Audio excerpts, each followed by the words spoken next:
Sobat Maestro, sesaat lagi kita akan bersama-sama mengikuti webinar bersama Persatuan Intelijensia Kristen Indonesia dan Universitas Kristen Maranatha. Selamat mendengarkan.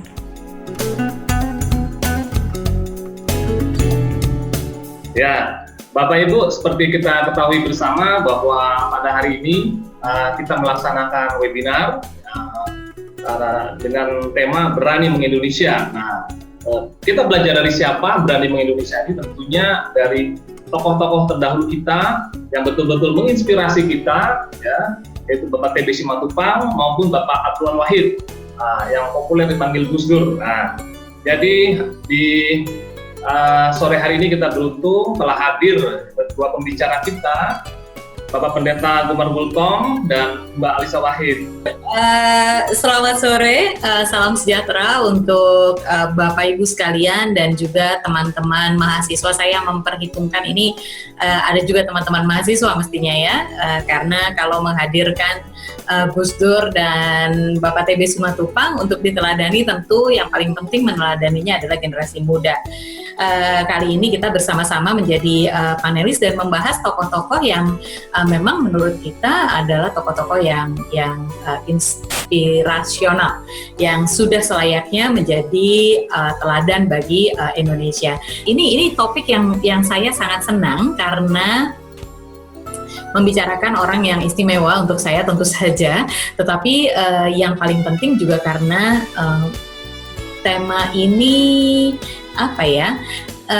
bagi saya seorang psikolog keluarga yang juga mendalami tentang kepemimpinan, beliau ini merupakan figur pemimpin yang menurut saya banyak sekali kelebihan-kelebihan beliau yang itu tidak dimiliki oleh banyak pemimpin yang lain, yaitu ketajaman nurani dan pembelaan terhadap rakyat. Ini yang sangat penting untuk seorang pemimpin pada kapasitas seperti beliau, begitu. Nah, saya akan mengawali dengan ini. Lebih penting dari politik adalah kemanusiaan.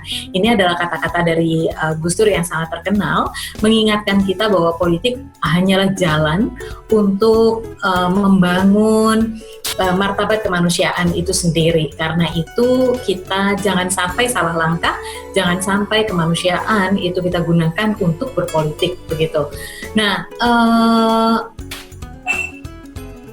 ada satu kalimat yang sangat yang baru saya bisa pahami setelah Gus Dur wafat.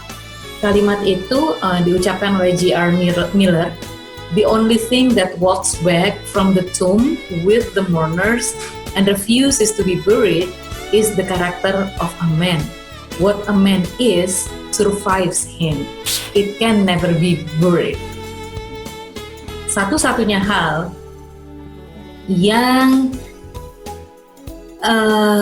ikut pulang bersama para peziarah dan tidak ikut terkubur bersama jenazah dari seseorang itu adalah karakternya.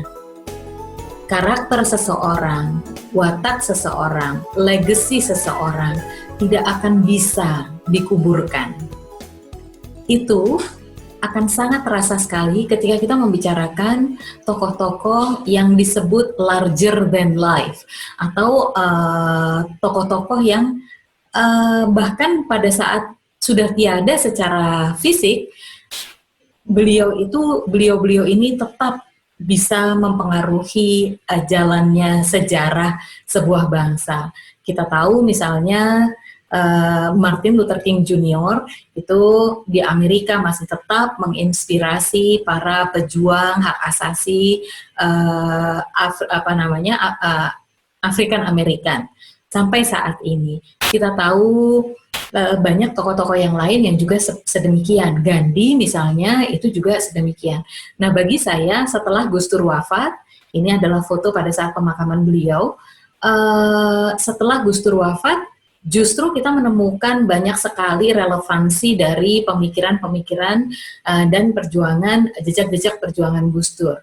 Nah, ini yang dimaksud oleh J.R. Miller. Dan apa saja, ini adalah sekelumit atau sedikit dari hal-hal yang beliau perjuangkan yang diperjuangkan oleh Gus Dur pada 3 peran yang sangat beliau tekuni. Yang pertama, sebagai pemimpin umat Islam, Gus Dur sangat terkenal dengan salah satu ajaran beliau, kita butuh Islam ramah, bukan Islam marah. Bagi Gus Dur, Islam betul-betul adalah rahmat bagi semesta. Itu keyakinan beliau. Dan beliau meyakini bahwa tugas beliau sebagai seorang hamba Tuhan itu adalah mewujudkan Islam rahmatan lil alamin ini. Beliau sering mengingatkan bahwa Islam rahmatan lil alamin, atau Islam adalah rahmat untuk semesta, bukan rahmatan lil muslimin, bukan rahmat kepada bagi umat muslim. Begitu. Nah, karena itu beliau kemudian mengembangkan atau mendorong NU yang kuat dan terbuka. Karena bagi beliau, NU yang kuat dan terbuka inilah yang akan bisa mewujudkan Islam sebagai rahmat untuk semesta. Selain itu, beliau juga membuka gerbang bagi generasi muda NU yang sebelum tahun 80-an itu sebetulnya lebih banyak hidup di kalangan masyarakat NU sendiri di dunia pesantren, tapi setelah tahun 80-an anak-anak muda NU kemudian keluar dari ruang lingkup pesantren dan mengambil posisinya dan kontribusinya bagi bangsa dan bahkan bagi dunia. Nah, yang terakhir juga sebagai pemimpin Islam, Gus Dur sangat kuat jejaknya dalam persaudaraan antar iman, terutama di Indonesia. Walaupun secara global beliau juga dirasakan kehadirannya, misalnya melalui jejak beliau di World Conference on Religion and Peace atau International Conference on Religion and Peace, dan juga berbagai inisiatif lain. Ini yang membuat beliau dipandang sebagai tokoh Islam yang berani untuk membangun jembatan-jembatan dengan berbagai kelompok iman yang lain. Persaudaraan beliau misalnya dengan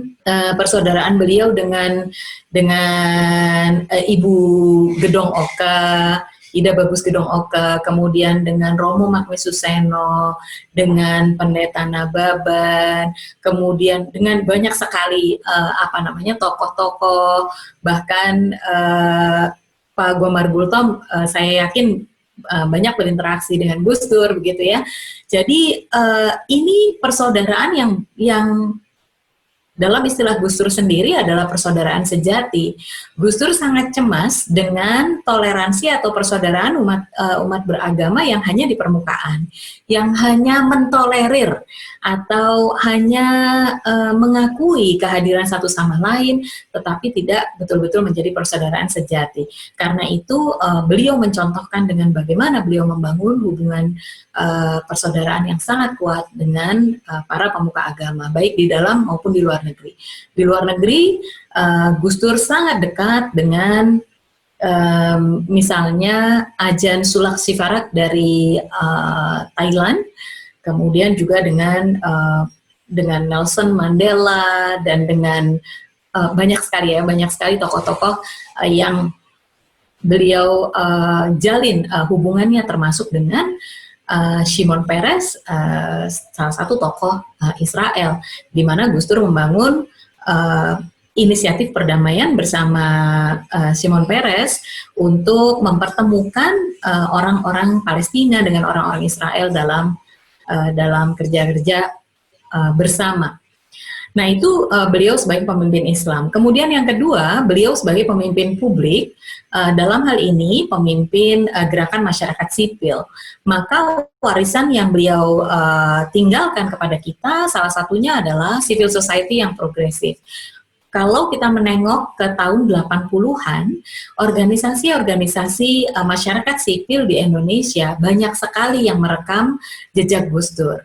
Misalnya YLBHI, LBH, kemudian Serikat Buruh, kemudian bahkan Walhi, P3M, Bina Desa, banyak sekali jejak Gus Dur di berbagai organisasi-organisasi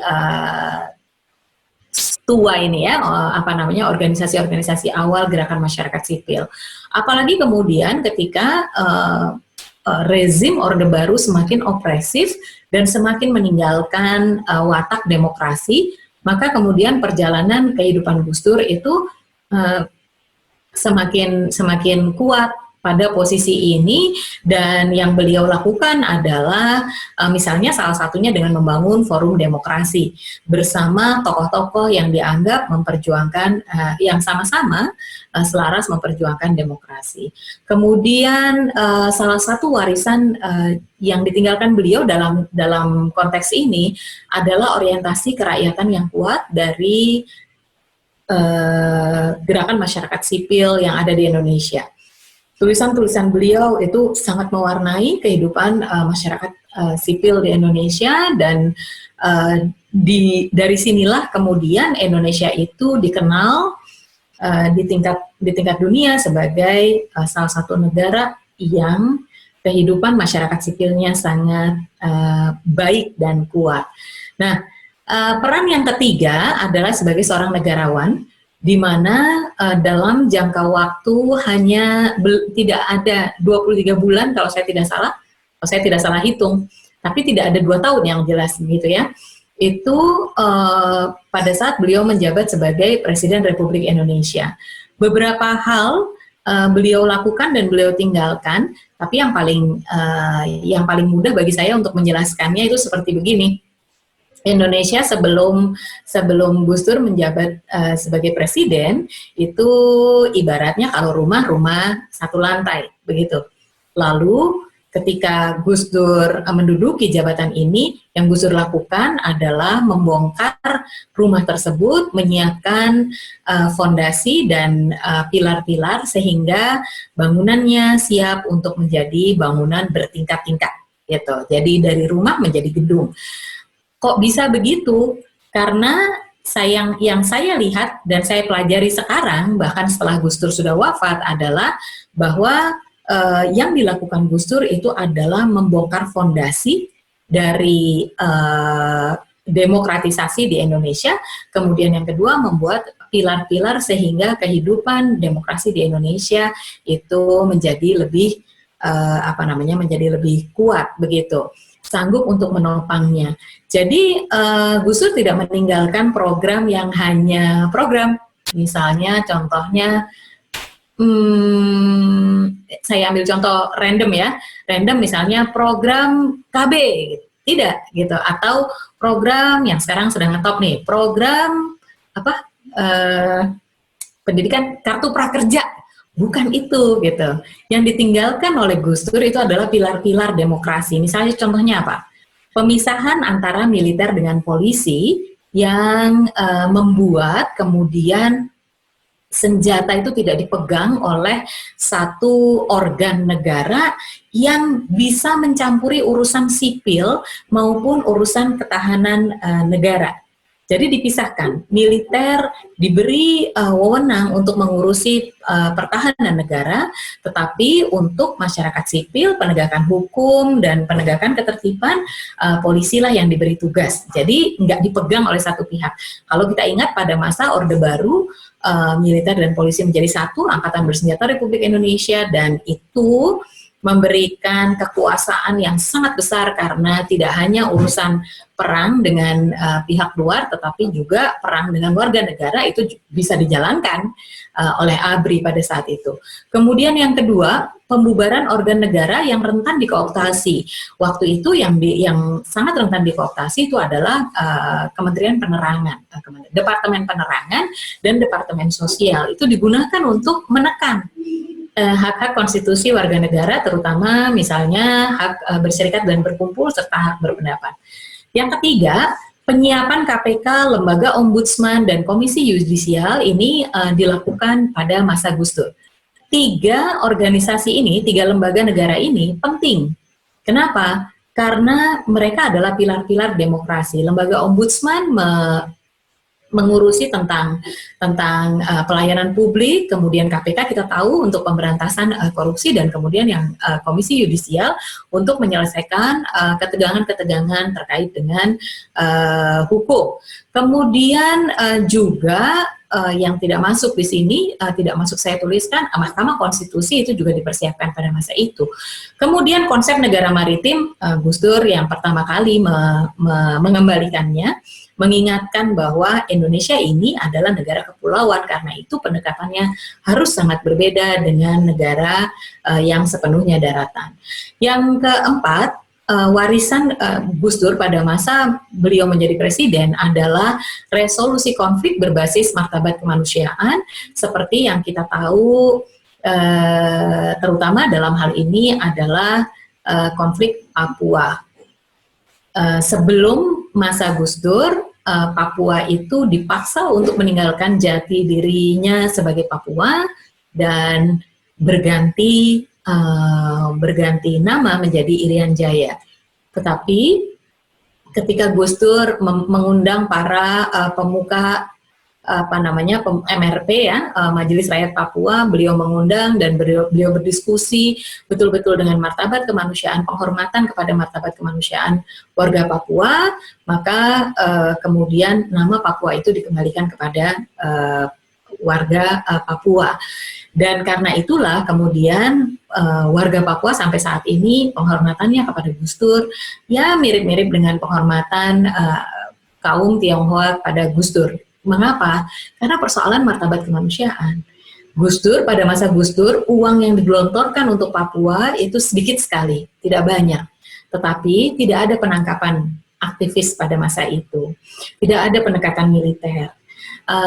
Bahkan Gus Dur betul-betul mengambil hati warga Papua dengan cara persaudaraan sejati tadi itu, gitu ya.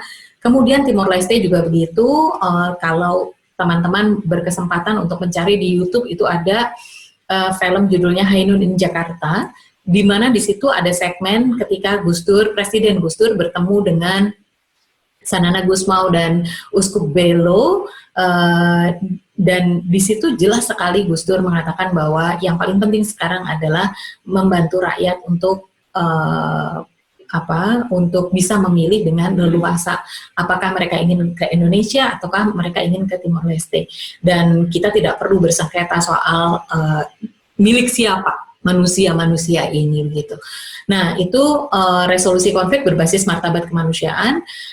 Kemudian Gus Dur juga berusaha untuk menutup luka sejarah, yaitu luka tragedi 65, kemudian juga luka sejarah yang ditimpakan dalam tanda kutip bagi kaum etnis Tionghoa dengan mencabut perpres yang terkait dengan diskriminasi atau pelarangan ekspresi budaya dari kaum Tionghoa. Yang terakhir, walaupun ini sebetulnya warisan ini tidak cukup ya untuk menggambarkan apa yang Gus Dur lakukan selama beliau menjadi presiden, tetapi setidaknya Inpres nomor 9 mainstreaming gender itu juga sesuatu yang salah satu warisan yang ditinggalkan oleh Gus Dur. Nah, kenapa Gus Dur bisa melakukan ini semua? Karena Gus Dur itu bertumpu pada prinsip kaidah kepemimpinan dalam Islam yang bunyinya tasarruful imam ala ra'iyah manutun bil maslahah. Kebijakan pemimpin sepenuhnya tergantung pada kesejahteraan rakyatnya. Artinya, seorang pemimpin seharusnya ketika mengambil keputusan itu adalah untuk kemaslahatan atau kebaikan rakyatnya. Bukan untuk kebaikan dia, bukan untuk dia bisa dipilih kembali, atau bukan untuk agenda kepentingan politik kelompoknya, tetapi untuk rakyatnya. Itu yang dipegang oleh Gus Dur. Nah, kalau kita melihat dari ini, maka dari tadi perjalanan tadi itu sebetulnya kalau dipandang sebagai diibaratkan sebagai gelombang gerakan perjuangan Gus Dur untuk Indonesia itu dimulai dari spiritualitas beliau. Beliau sebagai umat Islam, kemudian beliau bekerja di ruang dalam, gitu ya, ruang dalam artinya beliau bekerja untuk masyarakat Islam, dengan umat muslim lainnya, lalu setelah itu menyebar keluar pada gerakan kultural, gerakan masyarakat sipil, lalu meluas lagi kepada gerakan yang bersifat politik, di mana ini puncaknya beliau menjadi presiden, tetapi semua gerakan ini muaranya adalah kemanusiaan. Karena itu, kalau kita membaca Gus Dur, maka dengan sekian banyak jejak tadi itu, pertanyaannya adalah apa sih nilai-nilai atau prinsip-prinsip yang governing atau memandu Gus Dur. Nah, kami meminta sahabat-sahabat Gus Dur untuk merumuskan dengan mengeksplorasi jejak-jejak Gus Dur yang tersebar di mana-mana itu.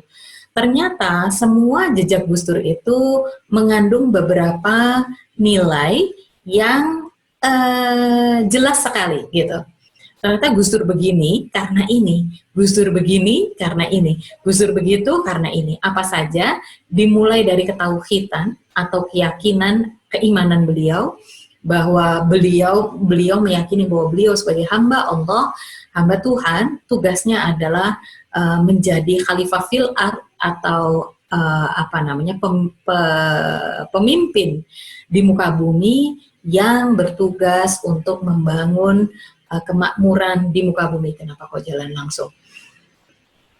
Dari ketauhidan inilah kemudian muncul prinsip kemanusiaan. Dari prinsip kemanusiaan maka Gus Dur menggunakan prinsip keadilan sebagai nilai instrumental untuk mewujudkan martabat kemanusiaan. Keadilan tidak bisa terpelihara, tidak bisa diwujudkan kalau tidak ada kesetaraan.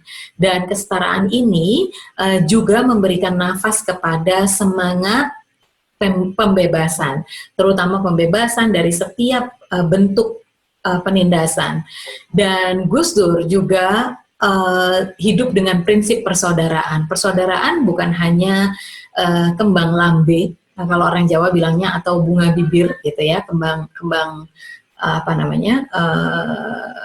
manis di bibir saja, tetapi memang beliau yakini bahwa sebagai sesama manusia kita ini bersaudara. Perbedaan yang ada itu semua ya perbedaan, tetapi tidak bisa menghilangkan persaudaraan kita. Kemudian prinsip yang berikutnya adalah kesederhanaan. Bukan hanya soal beliau nggak punya dompet, Gus Dur memang nggak pernah punya dompet dan jarang sekali punya uang cukup begitu ya untuk diri beliau sendiri. Tetapi kesederhanaan cara berpikir yang membuat beliau tidak terjebak pada hal-hal yang duniawi. Begitu. Nah, prinsip yang berikutnya, prinsip yang ke-8 itu adalah kekesatriaan. Keberanian beliau untuk memperjuangkan hak-hak mereka yang lemah, memperjuangkan kemerdekaan mereka-mereka yang ditindas, dan perjuangan membela yang benar.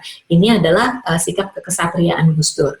Dan yang terakhir, semua hal tadi itu dilengkapi dengan perspektif kearifan tradisi atau kearifan lokal. Gus Dur sangat percaya pada kearifan setiap kelompok. Gus Dur meyakini bahwa ada nilai-nilai yang universal dan kosmopolit, ada nilai-nilai yang nilai-nilai yang khas atau khusus. Karena itu kita tinggal mencari nilai-nilai bersama kita, tetapi juga kita tidak harus meninggalkan kearifan kita sendiri. Nah, sekarang pertanyaannya tantangan masa kininya. Ini masa kini kita, people versus people.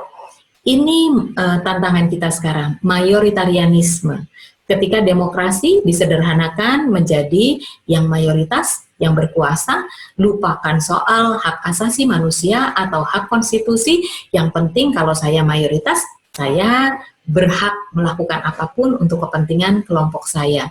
Yang konyolnya kalau di Indonesia, mayoritarianisme ini dipicu dengan menggunakan agama. Itu yang paling sering ditentang oleh Gus Dur. Nah, yang perlu saya ingatkan adalah eksklusivisme agama itu tidak melekat pada satu agama dan bahkan tidak melekat hanya pada Indonesia, tapi dia ada di mana-mana. Ada di Bangladesh yang di sini di demo sebelah kiri atas, di demo karena banyak terjadi pembunuhan kepada umat Buddha. Tapi di seberang kanannya itu ada pembunuhan atau persekusi kepada kelompok-kelompok Muslim di Myanmar oleh kelompok ultranasionalis Buddhis Mabata. Di sebelah kiri bawah ada orang-orang Kristen yang dipersekusi oleh kelompok garis keras RSS di India yang menganut ideologi Hindutva. Sementara di sebelah kanan bawah itu ada demo Stop Islamisasi Eropa. Ini gerakan kelompok kulit putih yang menganggap bahwa gelombang pengungsi dari Timur Tengah itu sebetulnya adalah upaya untuk melakukan Islamisasi Eropa. Dan yang terakhir, demokrasi sistem syirik, ini adalah kampanye dari Hizbut Tahrir Indonesia. Kita masih punya tantangan kehidupan beragama dan demokrasi Pancasila, menemukan pertemuan antara pertemuan atau jembatan antara agama dan negara, dan inilah yang diperjuangkan oleh Gus Dur. Gitu. Ini contoh kontestasi nilainya. Ya, yang di sebelah kiri ini adalah kontestasi dari kelompok-kelompok Islamis. Pancasila adalah alat sekuler dan komunis untuk menjaga Islam. Sementara bagi Gus Dur, Pancasila adalah dasar negara yang mempertemukan paham nasionalisme dan agamis, sehingga tidak ada tempat bagi negara yang ingin memecah belah persatuan dan kesatuan kita selama kita masih menerima Pancasila sebagai dasar negara. Nah, ini nilai dasar yang diperjuangkan oleh Gus Dur terkait dengan kita sebagai Indonesia. Gus Dur mengingatkan bahwa Indonesia ada karena keberagaman. Kalau tidak ada keberagaman, tidak perlu ada Indonesia. Karena 17 Agustus tahun 1945 kita memutuskan untuk merdeka bersama-sama, maka kita memilih gagasan bernama Indonesia. Tidak ada tanah asli Indonesia. Tidak ada satu pulau pun yang bisa mengklaim untuk menjadi pulau yang nama aslinya adalah Indonesia. Tidak ada satu bahasa pun, tidak ada satu suku pun yang bisa mengklaim bahwa bahasa Indonesia aslinya dari mereka dan milik mereka.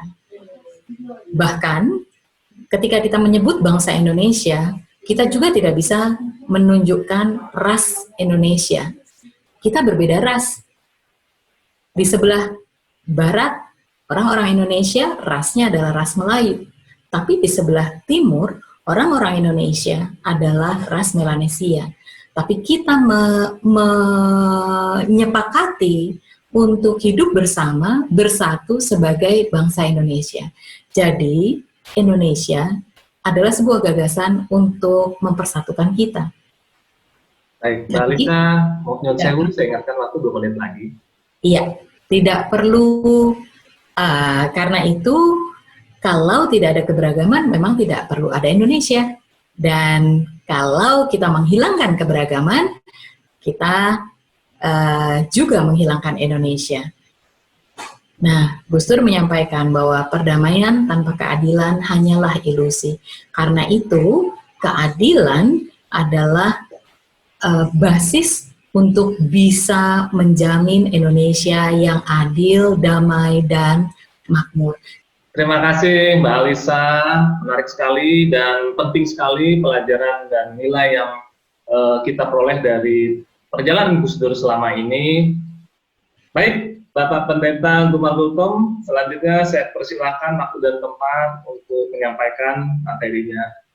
Buat generasi muda mungkin banyak yang sudah tidak mengenal TB Simatupang karena tahun 90 beliau sudah meninggal, sehingga mungkin generasi muda sekarang banyak yang asing dengan nama ini.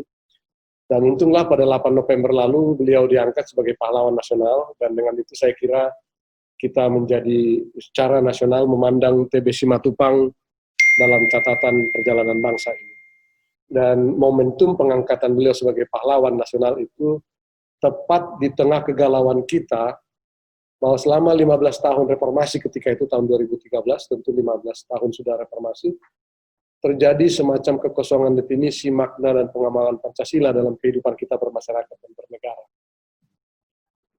Bahkan saya kira juga kecenderungan sampai sekarang Pancasila mengarah hanya sebagai retorika dan semacam slogan yang seperti pepesan kosong begitu. Tidak terlihat dalam kehidupan nyata kita. Korupsi merajalela di mana-mana, ketidakadilan masih nyata, dan beragam nilai-nilai Pancasila itu kurang nampak dalam kehidupan keseharian kita. Sedikit tentang background dari Tahi Bonar Simatupang. Beliau pensiun pada usia 39 tahun dengan pangkat terakhir Letnan Jenderal. Pada usia 29 tahun, beliau menggantikan Jenderal Besar TNI Sudirman sebagai Kepala Staf Angkatan Perang. Dalam usia 29 tahun, luar biasa. Dan seperti saya katakan, pensiun pada usia 39 tahun. Cukup menarik bahwa tahun 53, beliau dicopot jabatannya dari Kepala Staf Angkatan Perang karena Presiden Soekarno waktu itu membubarkan Kepala Staf Angkatan Perang ini. Memang ada latar belakang dari tahun 52, memang ada konflik antara militer dengan angkatan bersenjata dengan para politisi ketika itu dengan parlemen, dan Soekarno lebih berpihak kepada partai-partai politik ketika itu ketimbang kepada militer nampaknya. Sehingga Simatupang katakan ada beberapa hal yang berbeda antara saya dengan Soekarno.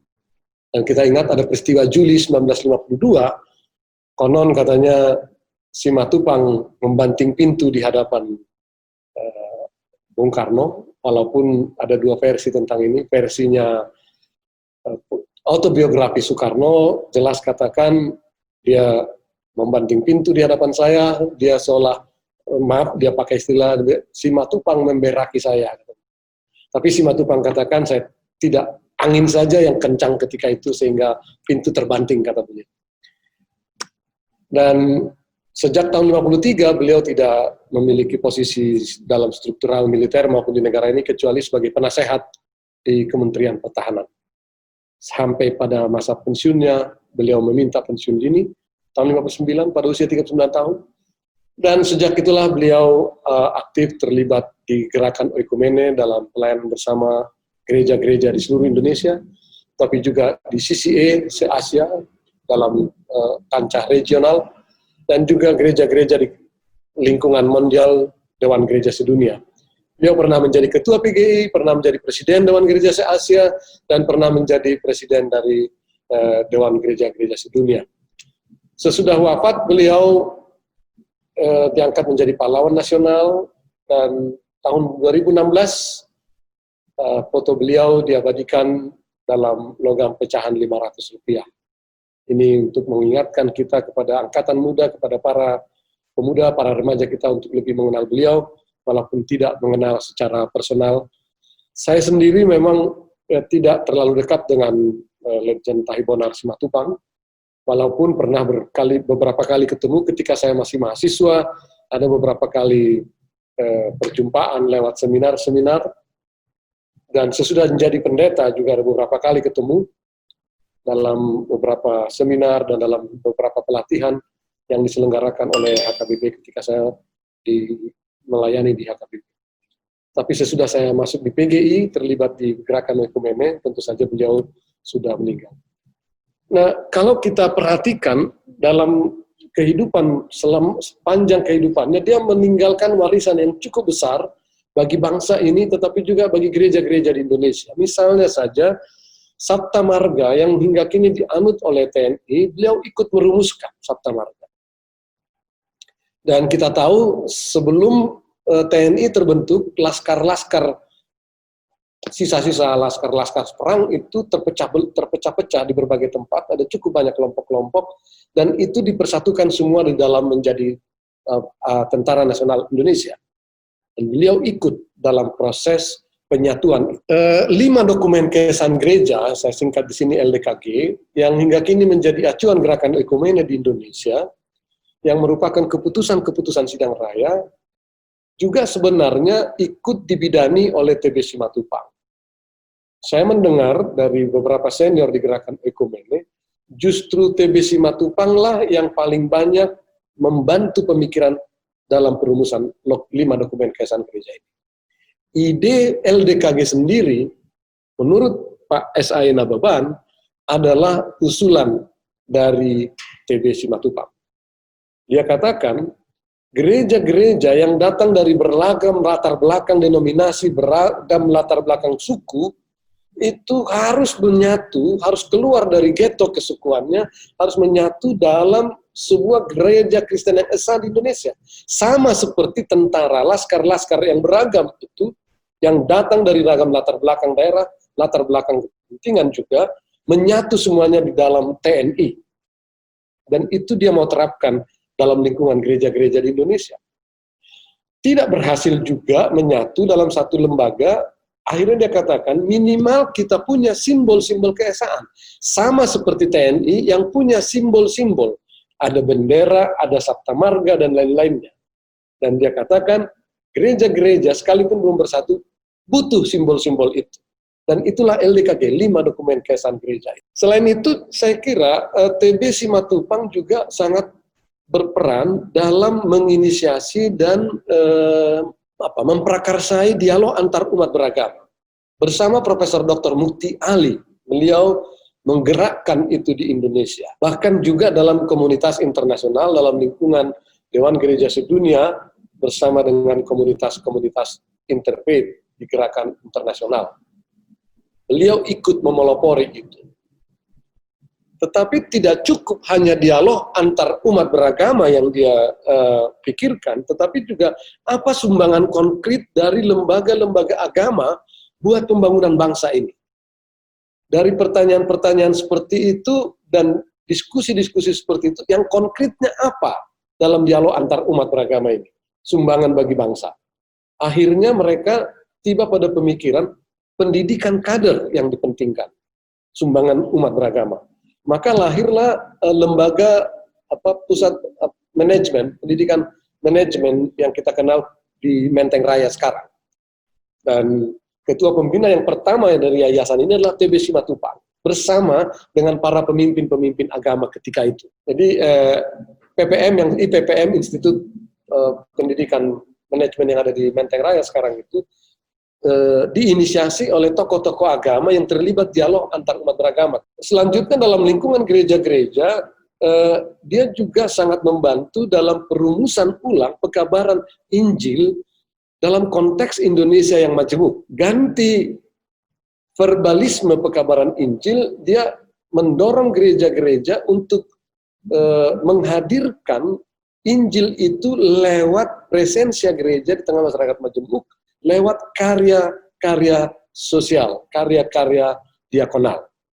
Dan itu mewarnai sidang raya DGI tahun 1971 di Pematang Siantar, di mana Injil itu adalah pekerjaan bersama dalam mengentaskan kemiskinan, ketidakadilan, keterbelakangan, dan sebagainya. Dan dalam koreksinya terhadap pelaksanaan pembangunan sebagai pengamalan Pancasila, ini juga warisan TB Simatupang, saya kira, perumusan pembangunan nasional sebagai pengamalan Pancasila yang dirumuskan oleh konsultasi gereja dan masyarakat, gereja-gereja dan di PGI, yang kemudian diadopsi menjadi rumusan dalam GBHM kita. Semua saksi yang ikut dalam konferensi gereja dan masyarakat mengatakan bahwa itu kalimat itu adalah rumusan dari TB Simatupang. Dan seperti saya katakan tadi, warisan beliau juga dalam peran dalam gerakan ekumenis secara regional dan mondial. Ada cukup banyak kritik dia kepada gereja-gereja di Barat. Dia katakan, gereja-gereja di Barat harus belajar dari gereja-gereja di Asia dan menempatkan Asia itu sebagai acuan dalam pengembangan peradaban ke depan, di mana modernisasi dan kebudayaan dan jati diri bangsa menjadi perhatian bersama dalam proses modernisasi itu. Itu menjadi sumbangan gereja-gereja di Asia menurut TB Simatupang yang harus dilihat oleh gereja-gereja di Barat. Nah, menjadi pertanyaan memang kapan persisnya TB Simatupang beralih dari kancah dunia militer dan kenegaraan ke dunia gereja. Dan siapa yang mengajak TB Simatupang untuk akhirnya terlibat di gereja sesudah dia meninggalkan dunia negara dan kemiliteran? Ada yang bilang Om Jo atau Johannes Lemena yang mengajak beliau, ada yang bilang Ibu Tina Franz, tetapi banyak juga saksi yang mengatakan yang mengajak beliau adalah Sultan Gunung Mulia. Sultan Gunung Mulia ketika itu adalah pernah menjadi Menteri Pendidikan, tetapi kemudian hari menjadi Ketua Umum Persekutuan Gereja-Gereja di Indonesia. Nah, apakah Sultan Gunung Mulia sedang hendak mempersiapkan kader untuk meneruskan kiprah kepemimpinannya di PGI? Itu menjadi pertanyaan. Ini memang menarik. Seperti Yesaya 2 ayat 4 katakan, maka mereka akan menempa pedang-pedangnya menjadi mata bajak dan tombak-tombaknya menjadi pisau pemangkas. Ini visi dari Nabi Yesaya sepertinya memang berlaku dalam diri TB Simatupang. Dari militer masuk ke gereja. Dan seluruh pemikirannya memang pada akhirnya berkutat di sekitar teks-teks Alkitab. Satu kalimat yang sangat terkenal dari TB Simatupang adalah, saya adalah orang yang berutang. Ini beliau sitir dari Rasul Paulus.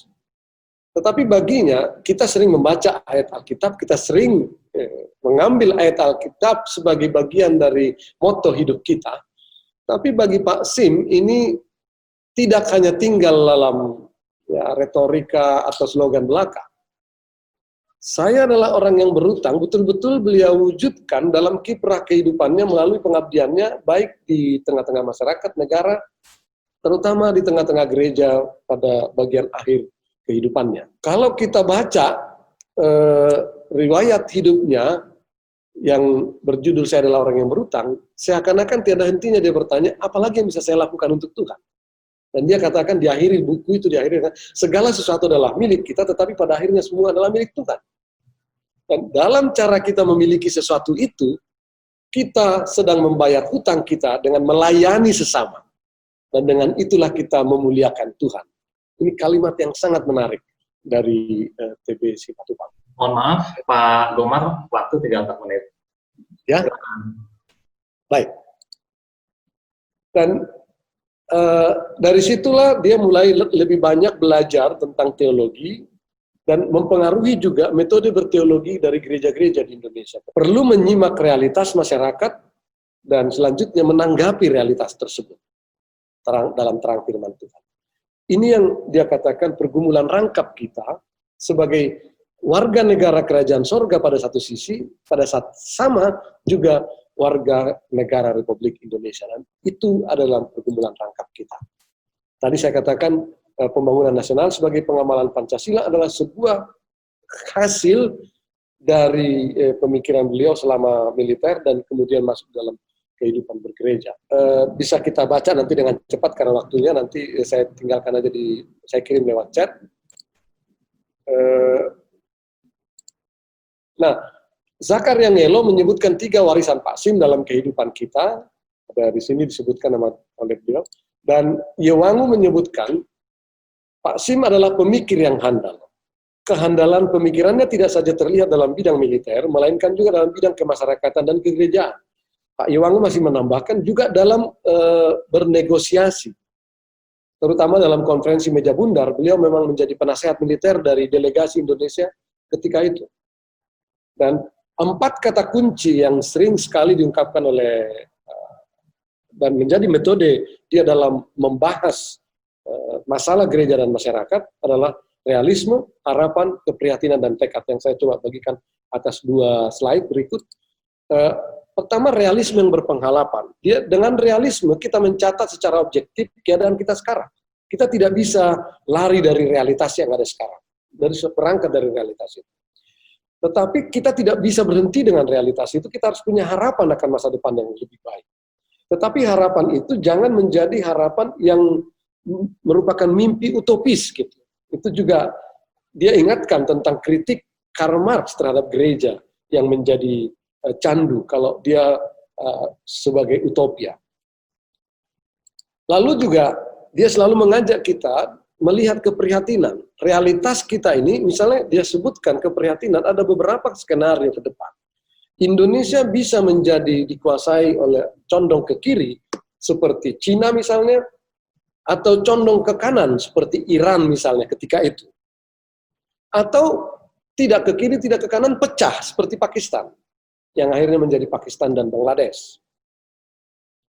Itu juga skenario buruk, dia katakan Indonesia bisa menjadi negara industri maju, negara modern, tetapi militeristik dan totaliter, seperti Jepang pada masa-masa awal revolusi Jepang.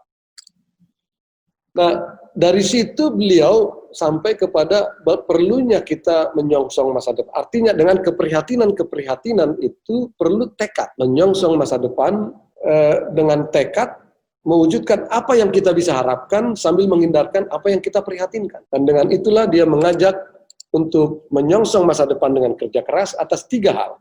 Perlunya perumusan doktrin, kejelasan visi kita, doktrin kita jelas. Dan dia uraikan Pancasila, Undang-Undang Dasar 45, itu yang harus dirumuskan dalam visi Indonesia bersama ke depan.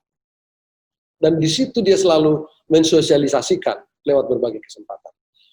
Tetapi yang kedua tidak kalah pentingnya adalah menyiapkan kader untuk itu semua. Harus dipersiapkan generasi muda untuk masuk di dalam visi itu. Tetapi yang ketiga tidak kalah pentingnya juga menurut beliau adalah mempersiapkan kelembagaan.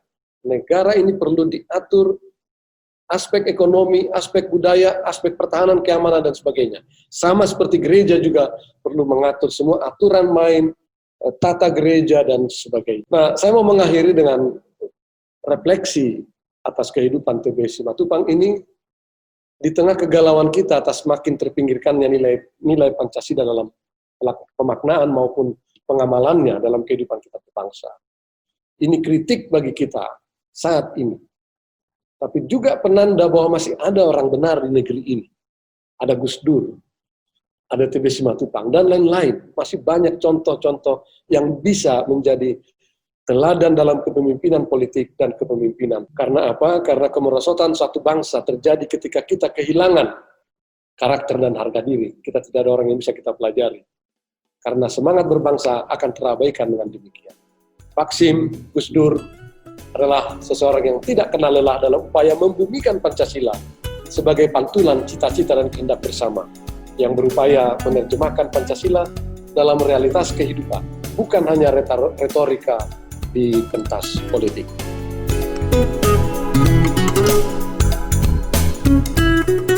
Sobat Maestro, Anda telah mengikuti webinar bersama Persatuan Intelijensia Kristen Indonesia dan Universitas Kristen Maranatha. Terima kasih atas kebersamaan Anda dan Tuhan memberkati.